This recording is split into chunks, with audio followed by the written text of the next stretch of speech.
سوال یہ ہے کہ مظلوم قوم اگر ہے تو مسلمان کیوں؟ ساری چیزوں کا الزام اللہ پہ ڈال دیں معاذ اللہ. یہ ہے اصل خیر خواہی، یہ اصل اسلام کا پیغام. جب کوئی کسٹمر آتے ہیں تو ہم بڑی بڑی لائٹیں کپڑے کی دکان میں جلا لیتے ہیں، اور ایسا پھر گھر میں آ کر دیکھتے ہیں، کہتے ہیں کہ یہ تو وہ کپڑا ہے ہی نہیں جو ہمیں دکان میں نظر آ رہا تھا. ٹریڈ اپ کرنے والے کون ہیں اور ان کے بارے میں کیا ہے؟ المیہ تو ہمارا یہ بن چکا ہے نا کہ ہمیں مصیبت میں بھی خدا یاد نہیں آ رہا. ہم نے اسلام میں تعریف کی، اپنی مرضی کے مطابق ہم اسلام کو چلاتے ہیں. ہنگامی صورتحال میں حکومتوں کا کیا کام ہوتا ہے؟ انسان کی جان کی کتنی قیمت ہے، کتنی اہمیت ہے، خاص طور پر وقت جب کہ وہ مسلمان ہوں. جنہوں نے ان کو نہیں بچایا وہ پوری انسانیت کے قاتل ہیں، وہ سب سے بڑے قاتل ہیں. ایک مسلمان کی عزت اور اس کی حرمت تجھ سے بھی زیادہ ہے. چراغ بجھا دینا، ہم نہیں کھائیں گے، ہم پیٹوں پہ کپڑا باندھ لیں گے. السلام علیکم ورحمۃ اللہ وبرکاتہ. امید ہے کہ آپ خیریت سے ہوں گے. آج ایک بار پھر پوڈ کاسٹ میں آپ سے ملاقات ہو رہی ہے، اور آج کے پوسٹ کارڈ میں آج ایک بار پھر مفتی زبیر صاحب ہمارے ساتھ موجود ہیں. آج جیسا کہ آپ کو پتہ ہے کہ ملک میں ہر طرف سیلاب ہے اور ہنگامی کی سی کیفیت ہے پورے ملک کے اندر. تو اس ٹاپک کے ریلیٹڈ اور بھی بہت سارے سوالات ہم آج مفتی زبیر صاحب سے جانیں گے. سب سے پہلے تو دیکھیں مولانا صاحب کہ ہم کتنے مشکل وقت میں گزار رہے ہیں ایام پاکستانی عوام. دیکھیں ہر طرف سیلاب ہے، سیلاب ہی سیلاب ہے، خدائی آفت ہے. میں ایک دن رپورٹ پڑھ رہا تھا کہ یہ ایک قدرتی طور پہ گویا کہ مصنوعی ایک بارش بنا کر بھیجی گئی.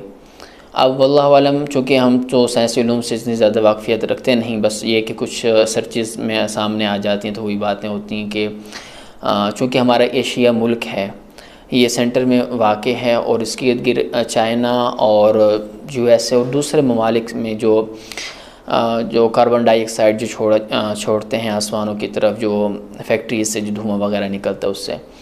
تو یہ چونکہ ہمارا ایشیا، انڈیا، پاکستان، بنگلہ دیش، افغانستان یہ ایک سینٹر میں آ جاتا ہے، تو ارد گرد سے جو ویولوشن ہوتی ہے وہ ساری یہاں جمع ہو جاتی ہے بادلوں کی صورت میں. اور ایک میری ریسرچ کے مطابق جہاں پر میں نے سرچ کیا دیکھا کہ ایک ہمارے پاکستان کے ایک تھے محکمہ موسمیات کے، انہوں نے بھی اس بارے میں کافی آگاہ کیا.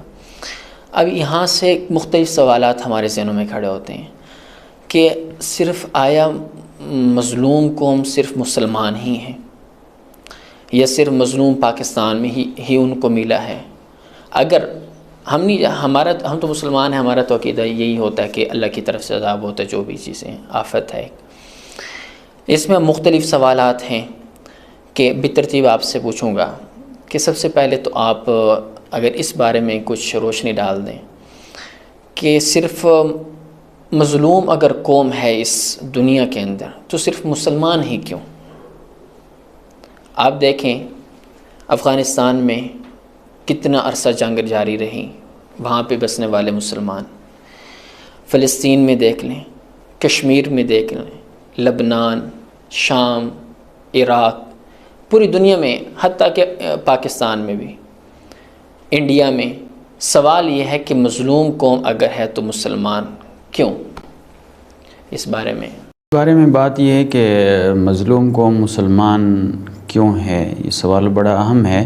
لیکن یہ کہ اس سوال کا حل ہم نے تلاش کرنا ہے. اب حل یہ ہے کہ آیا ہم ساری چیزوں کا الزام اللہ پہ ڈال دیں معاذ اللہ، غیروں پہ ڈال دیں، خود ہم بے حس ہو کے پڑے رہیں؟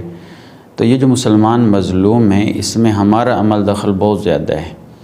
جیسے نبی صلی اللہ علیہ وسلم نے ایک حدیث میں فرمایا کہ قیامت کے قریب تمہارے اوپر دوسری اقوام ایک دوسرے کو ایسی دعوت دیں گے جس طرح دسترخوان پہ کھانے والے ایک دوسرے کو بلاتے ہیں.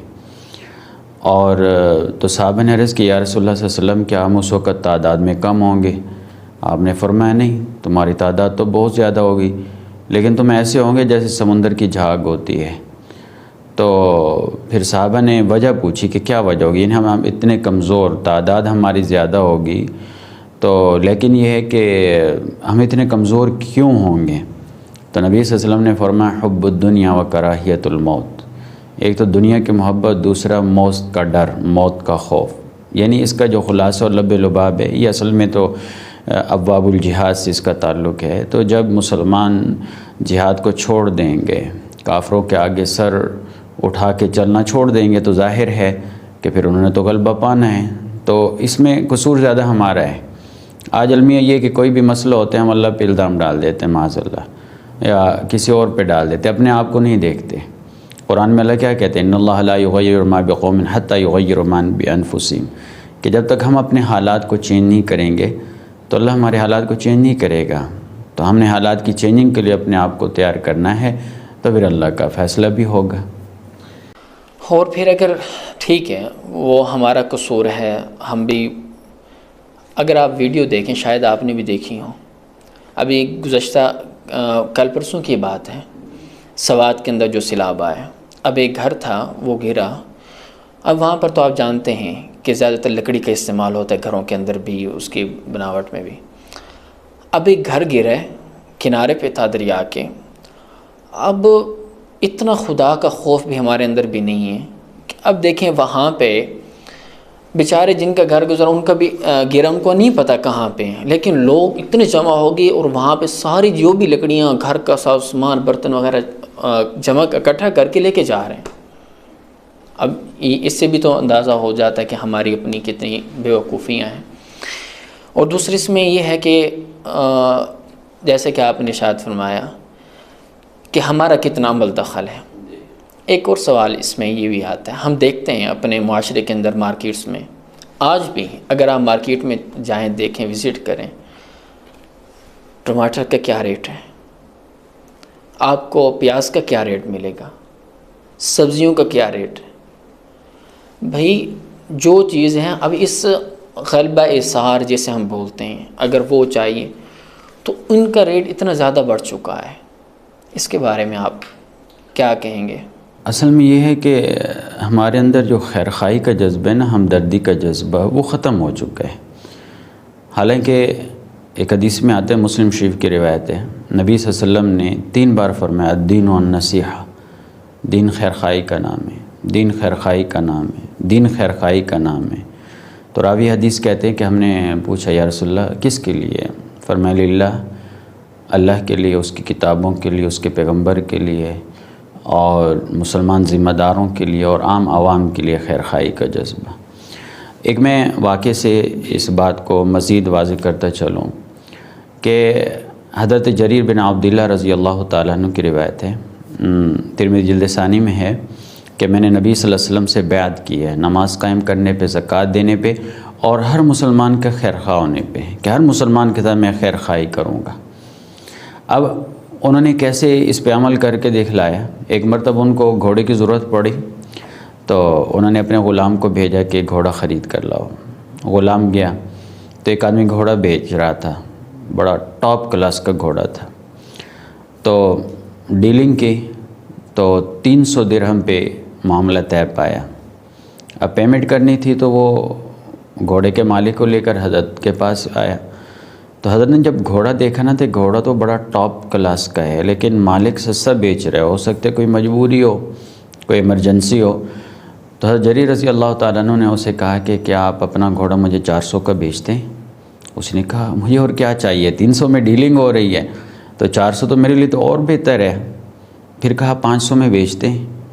کرتے کرتے یہاں تک کہ وہ گھوڑا 800 درہم میں خریدا.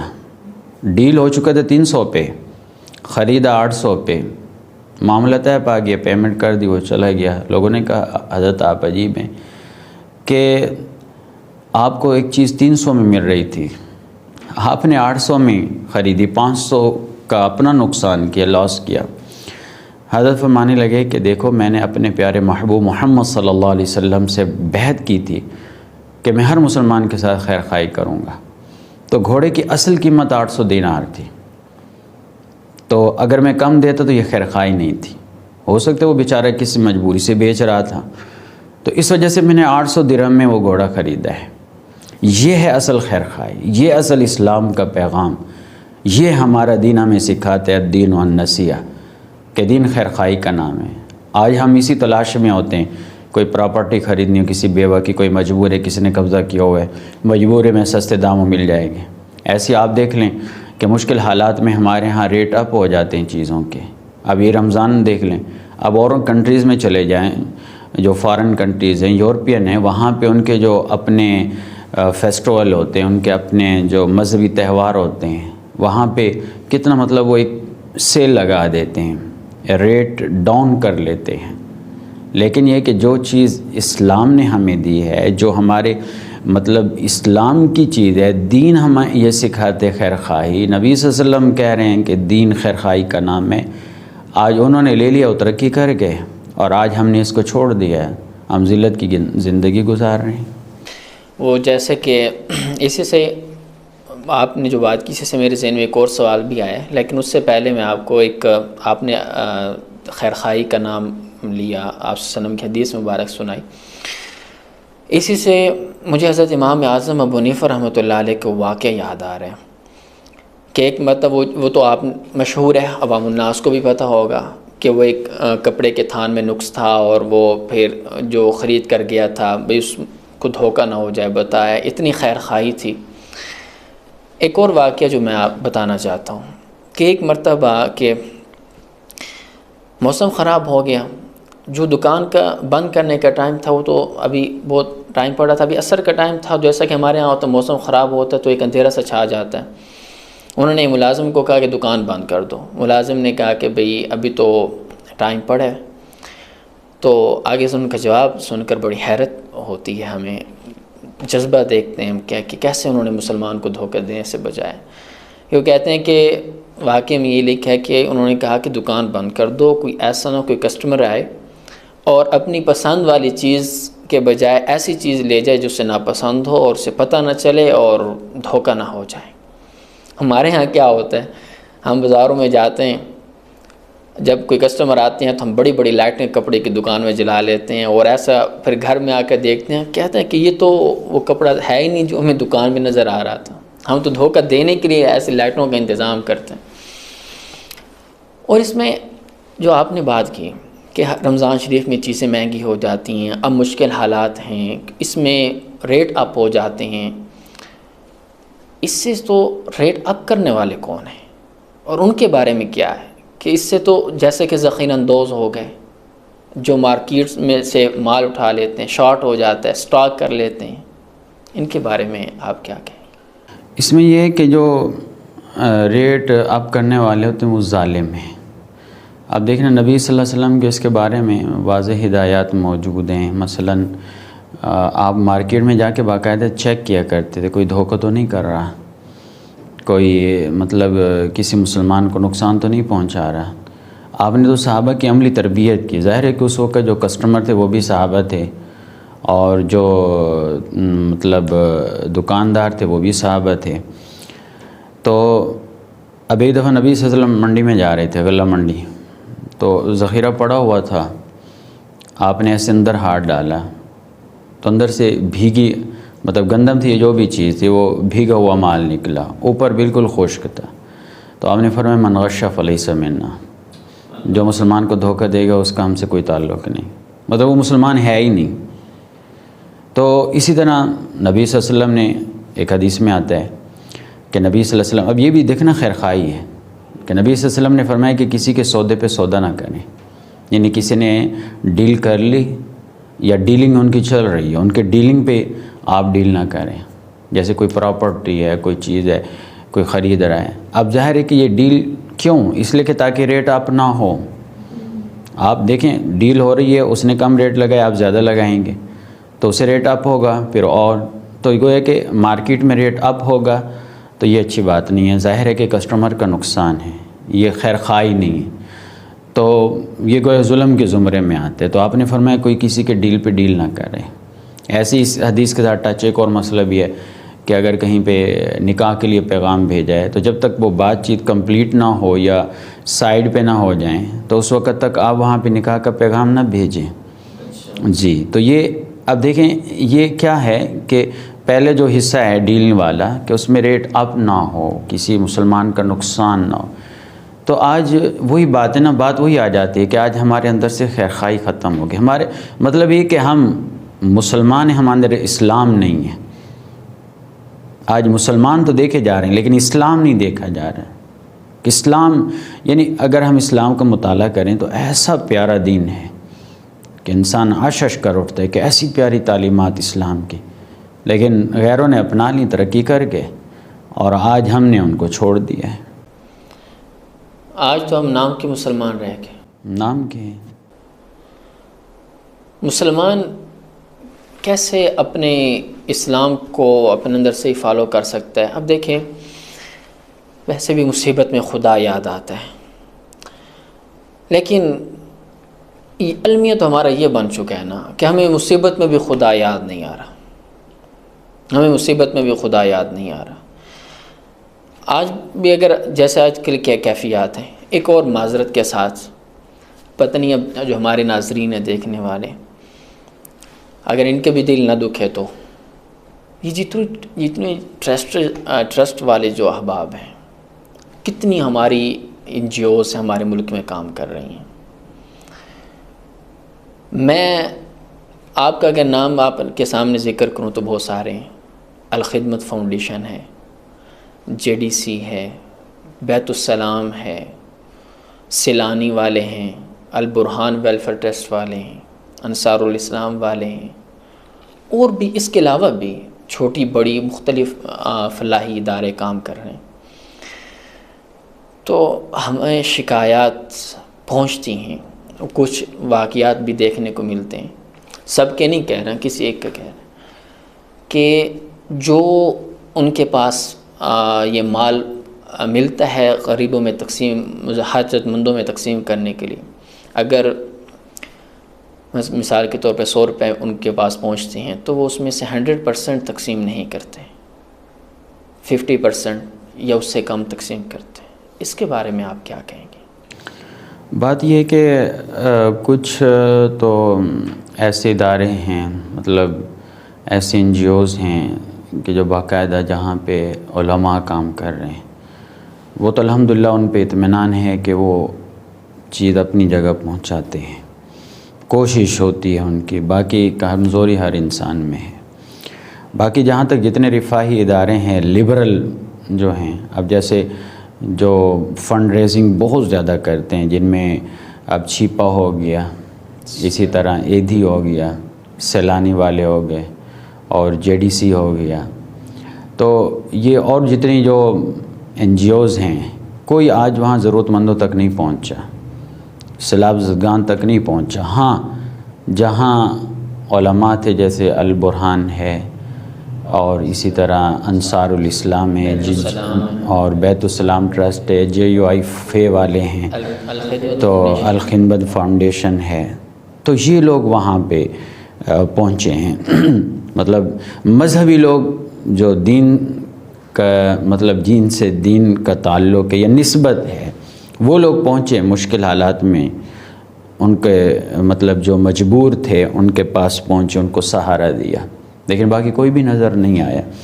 تو اب ظاہر ہے کہ یہاں پہ ہم نے نا اسلام کو اپنی مرضی کا بنایا ہوا ہے، مطلب جو ہمارا جی چاہتا ہے، ہمارا مزاج کہتا ہے وہ اسلام ہے، جو ہمارا جی نہیں چاہتا، ہمارا مزاج نہیں مانتا، وہ اسلام نہیں ہے۔ اب دیکھیں، جہاں انفاق کی بات آتی ہے، مطلب ڈونیشن کی بات آتی ہے، تو جس طرح ہمارے اوپر ڈونیشن دینا ضروری ہے، اللہ تعالیٰ نے، ایک تو زکوٰۃ فرض ہے، اس کے علاوہ بھی نفلی، نبی صلی اللہ علیہ وسلم نے فرمایا اس کے علاوہ بھی ہے، لیکن اس کے ساتھ ساتھ وہاں پہ جہاں کہاں ڈونیٹ کرنا ہے اپنے، قرآن نے وہ بھی مصارف بتا دی ہیں، ضروریات بتا دی ہیں۔ تو آج مسئلہ یہ ہے کہ ہم نے قرآن کو پس پشت ڈال دیا، اسلامی تعلیمات کو پس پشت ڈال دیا، جہاں ہمارا جی چاہتا ہے ہم زکوٰۃ وہاں لگاتے ہیں، حالانکہ وہاں زکوٰۃ لگتی ہی نہیں ہے، وہ مصرف ہی نہیں ہے زکوٰۃ کا۔ تو جب زکوٰۃ ادا ہی نہیں تو فریضہ کیسے ادا ہوا؟ پھر افادہ یا فائدہ کیسے ہوگا؟ ظاہر ہے کہ اللہ تعالیٰ نے جب سب کچھ بتا دیا ڈیٹیل سے کہ کہاں آپ نے لگانا ہے، تو وہاں ہم لگاتے نہیں ہیں۔ تو وہی ہے نا کہ ہمارے مزاج کے اسلام، آج ہم نے اسلام میں تعریف کی، اپنی مرضی کے مطابق ہم اسلام کو چلاتے ہیں۔ الخدمت فاؤنڈیشن کی ایک ویڈیوز بھی کافی ساری، وہ انصار الاسلام سب کی سامنے آ رہی ہیں، بڑی خدمت کا جذبہ لے کر وہ اس میں کام کر رہے ہیں، اور ایک عوام الناس کو بھی اس میں ان پر اعتماد ہے، اور بڑا ان کی اپریشیٹ کرتے ہیں ان کو۔ اب اس میں اس ہنگامی دور میں، ہنگامی صورتحال میں حکومتوں کا کیا کام ہوتا ہے؟ ان کی کیا ذمہ داری ہوتی ہے؟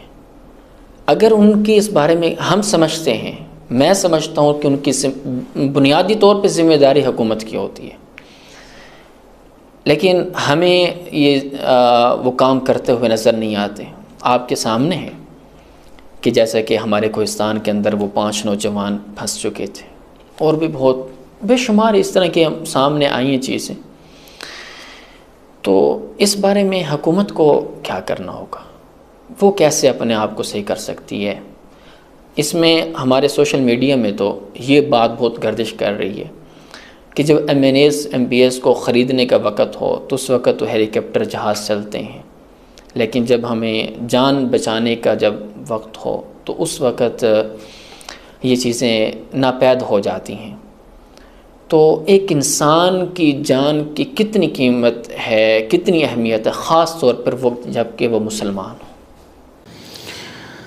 اصل میں ایسا ہے کہ جہاں تک گورنمنٹ کی بات ہے نا، جو اسلامی گورنمنٹ ہوتی ہے نا، جو مسلمانوں کی حکومت، وہ ایک ویلفیئر گورنمنٹ ہوتی ہے۔ مثلاً ابواب الفرائض ہے، میراث کے مسائل حدیث میں نبی صلی اللہ علیہ وسلم نے فرمایا کہ اگر کوئی مر گیا تو اس کا جو ترکہ ہے، مطلب جو پیچھے پراپرٹی ہے جو بھی، وہ اس کے ورثاء کے لیے۔ ومن ترک عیالاً، اور جو اپنے بچوں کو یتیم چھوڑ گیا اس کی ذمہ داری میری ہے۔ مطلب ایک ویلفیئر گورنمنٹ، اسلامک گورنمنٹ ایک ویلفیئر گورنمنٹ ہوتی ہے، لیکن یہاں تو کام ہی الٹ ہے۔ اب آپ دیکھ رہے ہیں کہ وہ 5 نوجوان بھائی جو سیلاب کی نظر ہوئے، اب کہتے رہے ہیلی کاپٹر نہیں آیا، حالانکہ ویسے تو بہت سے ہیلی کاپٹر ہوتے ہیں۔ اب وہ ایک سابقہ وزیر اعظم کی سسٹر پھنس گئی تھی ایک جگہ، اس کے لیے ہیلی کاپٹر پہنچا۔ وزیر اعظم صاحب جاتے ہیں ہیلی کاپٹر جہاز میں۔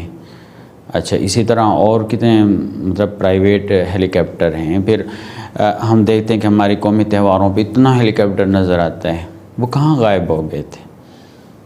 تو بات یہی ہے کہ ہم ان لوگوں کو چنیں جن کے اندر انسانی ہمدردی ہو، جو اپنی قوم کے ساتھ مخلص ہوں، خیر خواہ ہوں۔ تو آج کل تو خیر خواہی نظر نہیں آتی، دعوے تو سب کرتے ہیں، اور جن کے ہاتھ میں سوشل میڈیا ہے وہ تو سمجھو میڈیا کے حد تک تو وہ ان جیسا کوئی خیر خواہ ہے نہیں، لیکن کام زیرو ہے۔ سوال میرا وہیں پہ رہ گیا ایک کہ مسلمان کی انسان کی جان بچانا کتنا ضروری ہے، اور خاص طور پہ جب کہ مسلمان ہو۔ دیکھیں، انسان جب مشکل میں ہو، نبی صلی اللہ علیہ وسلم نے فرمایا کہ الخلق عیال اللہ، مخلوق اللہ کا کنبہ ہے۔ فاحب الخلق الی اللہ من احسن الی عیالی، اللہ کو سب سے زیادہ پیارا وہ ہے جو اللہ کے کنبے کے ساتھ ان کا خیال رکھے۔ اب یہاں مسلمان کی بات ہو رہی ہے، یہاں انسانیت کی بات ہو رہی ہے، انسانیت کی بات ہو رہی ہے کہ انسان یعنی اس کا خیال رکھنا۔ اور قرآن بھی کہتا ہے کہ ومن احیاھا فکأنما احیا الناس جميعا، جو ایک انسان کو بچاتے گئے اس نے پوری انسانیت کو بچایا۔ اور جو ایک انسان کو قتل کرتے، ایک انسان کو، یہ اس کے قتل کے ذمہ دار ہے، تو گویا اس نے پوری انسانیت کا قتل کیا، وہ بہت بڑا قاتل ہے۔ تو جنہوں نے جو ذمہ دار تھے، جنہوں نے ان کو نہیں بچایا، وہ پوری انسانیت کے قاتل ہیں، وہ سب سے بڑے قاتل ہیں۔ اور پھر یہ کہ خاص طور پہ مسلمان، اس کی حرمت کے عبداللہ بن عمر رضی اللہ تعالیٰ عنہ نے بیت اللہ کو دیکھا، کہا تیری کتنی شان ہے، لیکن کہا کہ ایک مسلمان کی عزت اور اس کی حرمت تجھ سے بھی زیادہ ہے۔ اب بیت اللہ پہ کوئی اٹیک کرے، سارے مسلمان کھڑے ہو جائیں گے؟ نہیں ہو جائیں گے۔ لیکن جب ایک مسلمان ختم ہو رہا ہے، ایک مسلمان کا جانی نقصان ہو رہا ہے، تو جب بیت اللہ کے لیے سب کھڑے ہو رہے ہیں تو کیا ایک مسلمان کے لیے پوری امت مسلمہ نہیں تڑپ سکتی؟ اور پھر حجۃ الوداع کے موقع پہ نبی صلی اللہ علیہ وسلم نے، عرفہ کا دن تھا، کہ یہ حرمت کا دن ہے اور یہ فلاں ہیں، تو اللہ تعالیٰ نے تمہارے خونوں کو، تمہاری عزتوں کو ایسی حرام قرار دی ہے کہ کسی کی عزت پہ ہاتھ ڈالنا یا کسی کے مطلب خون بہانا، قتل کرنا، یہ بہت بڑا جرم ہے۔ یہ پورے گوئے کہ اللہ کے مخلوق کو ختم کرنے کے مترادف ہے۔ اور ویسے بھی ہمارے ہاں ایک بات ہے، ٹھیک ہے، ہم جتنی بھی ہمارے اندر برائیاں ہیں، جتنی بھی ہمارے اندر ایک نفرتیں کہہ لیں، کچھ بھی کہہ لیں، لیکن ایک بات ہے کہ جب اس طرح کے یہ چیز ہم نے دیکھی ہے کہ ایک دوسرے بھائی کا جذبہ بھی ہے، اگرچہ کم جتنا بھی ہے صحیح ہمیں دیکھنے کو ان حالات میں ملتا ہے۔ اب جیسا کہ ان حالات میں آپ دیکھیں کہ کیسے لوگوں نے اپنی جانوں کی پرواہ کیے بغیر لوگوں کی جانیں بچائی ہیں، اور پھر اس میں لوگ بڑھ چڑھ کے ڈونیٹ بھی کرتے ہیں اور بہت بڑھ چڑھ کے حصہ بھی لیتے ہیں۔ اس جسے ہم خیر خواہی کا جذبہ کہہ سکتے ہیں۔ مزید ہمارے اندر خیر خواہی کا جذبہ عام حالات میں، عام تہواروں میں کیسے پیدا ہو سکتا ہے، کیسے آ سکتا ہے ہمارے اندر مزید؟ اور پھر خاص طور پہ وہ لوگ جو ذخیرہ اندوزی کرتے ہیں، مارکیٹ کو اپنے ہاتھ میں لے لیتے ہیں، مہنگائی کر لیتے ہیں۔ اب ایک اس میں سے بات نکلتی چلی جا رہی ہے، مہنگائی کے لفظ نکالے، پھر ہم الزام گورنمنٹ پہ لگا دیتے ہیں کہ گورنمنٹ نے مہنگائی کر دی، گورنمنٹ نے مہنگائی کر دی۔ لیکن بات تو یہاں پر یہ آتی ہے کہ یہ جو ہمارے نیچے بیٹھے ہوتے ہیں، میں وہ ورڈ یوز نہیں کرنا چاہتا کہ جو ہم پبلک یوز کرتی ہے، تو یہ ہمارے اندر ان لوگوں کے اندر مزید خیر خواہی کا جذبہ کیسے، یہ کیسے نکلے گی برائی ہمارے اندر سے؟ ظاہر ہے کہ برائی جو نکلے گی وہ اس صورت میں نکلے گی کہ جب ہم اپنی پرانی ہسٹری دیکھیں گے کہ مسلمان کا کیا کردار تھا، مسلمان کیسے ہوتے تھے۔ اگر ہم نبی صلی اللہ علیہ وسلم کے دور کو دیکھیں، صحابہ کے دور کو دیکھیں، سورہ حشر کی آیت ہے، آیت نمبر 9، اللہ فرماتے ہیں وَيُؤْثِرُونَ عَلَىٰ أَنفُسِهِمْ وَلَوْ كَانَ بِهِمْ خَصَاصَةٌ، کہ وہ دوسروں کو اپنے اوپر ترجیح دیتے ہیں اگرچہ خود بھوکے رہ جائیں۔ یہ اصل میں آیت اتری تھی حضرت ابو طلحہ رضی اللہ تعالیٰ عنہ کے بارے میں۔ نبی صلی اللہ علیہ وسلم کے ہاں ایک آدمی مہمان بنا، کہنے لگا میں بھوکا ہوں، مجھے کھلائیں۔ تو نبی صلی اللہ علیہ وسلم نے اپنے گھر والوں سے پتہ کہ ایک زوجہ کے پاس، دوسرے کے پاس، سب نے یہ کہا جی پانی کے علاوہ تو اور کچھ نہیں ہے۔ تو پھر نبی صلی اللہ علیہ وسلم نے فرمایا کون اس کو لے جائے گا؟ تو ابو طلحہ رضی اللہ تعالیٰ عنہ کہنے لگے میں لے جاؤں گا۔ گھر لے گئے، گھر والی سے پوچھا کیا ہے؟ کہا جی بچوں کے لیے کھانے کی چیز پڑی اور تو کچھ نہیں۔ کہا بچوں کو بہلا پھسلا کر آپ انہیں سلا دیں، اور جب کھانا رکھیں تو چراغ بجھا دینا، ہم نہیں کھائیں گے، ہم پیٹوں پہ کپڑا باندھ لیں گے۔ اب اتنی بھوک تھی کہ کپڑا باندھنا پڑا، لیکن یہ کہ مہمان رسول اللہ صلی اللہ علیہ وسلم کا مہمان تھا، اس کی عزت، اس کے لیے قربانی اور ایثار کا جذبہ کتنا تھا۔ تو جب کھانے پہ بیٹھے نا مہمان کے ساتھ، چراغ بجھا دیا۔ اب لائٹ نہیں تھی، اندھیرا تھا، مہمان یہ سمجھ رہا تھا کہ میرے میزبان میرے ساتھ کھا رہے ہیں، لیکن وہ مہمان نے خوب سیر ہو کے کھایا، خود بھوکے رہے۔ جب صبح نبی صلی اللہ علیہ وسلم کی خدمت میں آئے نا، تو نبی صلی اللہ علیہ وسلم نے کہا اللہ تعالیٰ آپ کے عمل سے اتنا خوش ہوا ہے، یہ آیت اللہ نے اتاری وَيُؤْثِرُونَ عَلَىٰ أَنفُسِهِمْ وَلَوْ كَانَ بِهِمْ خَصَاصَةٌ۔ اب یہاں پہ تو مطلب ایک مزید اس پہ میں واضح کر دوں، ہمارے ہاں یہ ہوتا ہے کہ جب ایسے حالات ہوتے ہیں ہم چیزیں مہنگی کر دیتے ہیں۔ بات تھوڑی لمبی ہو رہی ہے لیکن چیزیں ہم مہنگی کر دیتے ہیں، ریٹ اپ ہو جاتا ہے۔ لیکن ایک وہ دور بھی تھا، حضرت ابوبکر رضی اللہ تعالیٰ عنہ کے دور میں قحط پڑا مدینہ میں، سخت قحط، لوگ ہیں بڑے پریشان۔ تو خلیفۃ الرسول نے کہا کہ اللہ شام تک بہتر کر دے گا۔ تو شام کو حضرت عثمان رضی اللہ تعالیٰ عنہ بہت بڑے بزنس مین تھے، تو 1000 اونٹوں پہ غلہ لدا ہوا تھا، شام سے آ رہا تھا۔ تو جیسے ہوتا ہے مدینہ کے تاجروں نے جب دیکھا کہ ایک تجارتی قافلہ آ رہا ہے، تو وہ ادھر نا شہر سے باہر نکل کے بھی چلو ہم وہاں پہ ڈیل کر لیں گے، پھر یہاں کے پروفٹ پہ بیچیں گے۔ تو وہاں جا کے اب ڈیل کرنے لگے، تو عثمان سے کہنے لگے ہاں بھئی ہمارے ساتھ معاملات طے کریں۔ تو عثمان رضی اللہ تعالیٰ عنہ نے کہا کتنا دو گے؟ کہا جی ہم 10 پہ 2 دیں گے، یعنی جو چیز آپ نے 10 میں خریدی ہم 12 میں خریدیں گے۔ حضرت عثمان رضی اللہ تعالیٰ عنہ کہنے لگے مجھے تو اس سے زیادہ ملتا ہے۔ انہوں نے کہا ہم 13 دیں گے، کرتے کرتے 15 پہ پہنچے۔ حضرت عثمان رضی اللہ تعالیٰ عنہ نے کہا کہ مجھے اس سے بھی زیادہ ملتا ہے۔ وہ بڑے حیران ہوئے، کہنے لگے مدینہ کے تاجر تو ہم ہیں، تو اور آپ کون آپ کو اتنا زیادہ پرافٹ دے رہا اور کتنی دے رہا ہے؟ حضرت عثمان رضی اللہ تعالیٰ عنہ نے کہا مجھے 1 پہ 10 ملتا ہے، دو گے؟ انہوں نے کہا ہمارے ہاتھ کھڑے۔ تو حضرت عثمان رضی اللہ تعالیٰ عنہ نے کہا گواہ رہو میں نے سارا غلہ مدینہ کے فقراء پہ صدقہ کر دیا ہے۔ اب یہ بھی مسلمان تھا، ایک یہ بھی مسلمان کا کردار تھا، ایک یہ بھی مسلمان تھے۔ تو قرآن میں آتے نا من جاء بالحسنۃ فلہ 10 امثالها، یعنی 1 کا بدلہ 10، وہی سودا تھا، وہی ڈیلنگ تھی۔ تو حضرت عبداللہ بن عباس رضی اللہ عنہما نبی صلی اللہ علیہ وسلم کے کزن تھے، تو رات کو نا خواب آیا، خواب میں نبی صلی اللہ علیہ وسلم تشریف لائے، اور یہ صحیح حدیث ہے، نبی صلی اللہ علیہ وسلم نے فرمایا کہ جو خواب میں مجھے دیکھے گا نا اس نے واقعی مجھے دیکھا ہے۔